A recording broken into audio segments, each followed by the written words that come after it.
इंदिरा गांधी राष्ट्रीय मानव संग्रहालय की ऑनलाइन प्रदर्शनी श्रृंखला में आप सभी का स्वागत करती हूँ। महामारी का इस कठिन दौर में मानव संग्रहालय के निदेशक डॉक्टर पीके मिश्रा द्वारा संग्रहालय को आम जनता से जोड़ने के लिए किया गया एक प्रयास है ऑनलाइन प्रदर्शनी। आज इस श्रृंखला के तहत मैं डॉक्टर सोमा कीरो संग्रहालय की पारंपरिक तकनीक प्रदर्शनी में प्रदर्शित एक प्रादर्श से परिचय कराऊंगी। इंदिरा गांधी राष्ट्रीय मानव संग्रहालय की विभिन्न मुक्ताकाश प्रदर्शनी में से पारंपरिक तकनीकी प्रदर्शनी एक महत्वपूर्ण स्थान रखता है, जिसमें हमारे देश के विभिन्न राज्यों के बौद्धिक एवं रचनात्मक कुशलता का परिचय कराया गया है, जो ये दर्शाता है कि आज के विकसित तकनीकों को इस स्थान तक लाने में पारंपरिक तकनीकी की महत्वपूर्ण भूमिका रही है। इस प्रदर्शनी का उद्देश्य है हमारे विलुप्त होती पारंपरिक तकनीकों को संरक्षण एवं संवर्धन करने के साथ ही आधुनिक समाज को इससे परिचित कराना। साथियों, आइए अब आपको महाराष्ट्र के औरंगाबाद से संकलित गन्ने का रस निकालने के एक पारंपरिक तकनीक उपकरण के समक्ष ले चलते हैं। इस प्रादर्श को स्थानीय भाषा में गन्ना चरक कहा जाता है।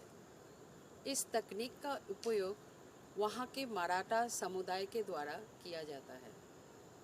इस उपकरण में मुख्यतः दो मोटी बेलनाकार लकड़ी का प्रयोग होता है, जिनकी ऊपरी भाग में खांचेनुमा संरचना बनी होती है, जो गन्ने को पीसने में सहायक होती है, जिसे स्थानीय भाषा में दूल्हा और दुल्हन कहा जाता है। वस्तुतः ये गन्ना चरक मारुक नाम की लकड़ी से बनाया जाता है। इस बेलनाकार ढांचे को ऊपरी और निचले हिस्से को एक पटिया के सहारे खड़ा किया जाता है। एक बेलनाकार संरचना के ऊपरी हिस्सा गोलाकार होती है, जिसके सहारे एक लंबी लकड़ी स्थापित किया जाता है, जिसे जू कहा जाता है। गन्ना चरक को बैल द्वारा संचालित किया जाता है और एक व्यक्ति द्वारा गन्ने को इस दो बेलनाकार मोटी लकड़ी के बीच में फंसाया जाता है, जिससे बैल घूमने से रस निकालते हैं और इस रस को एक जगह इकट्ठा करते हैं। बदलते परिवेश में धीरे धीरे इसके लिए बैल जोतना समाप्त हो रहा है। वही लकड़ी की अनुपलब्धता, बैल की कमी और गन्ने के रस निकालने की आधुनिक मशीनों ने इन चरक के स्वरूप को बदल दिया है। अधिकतर गन्ना की चरक गन्ने की खेत के आसपास ही स्थापित किया जाता है।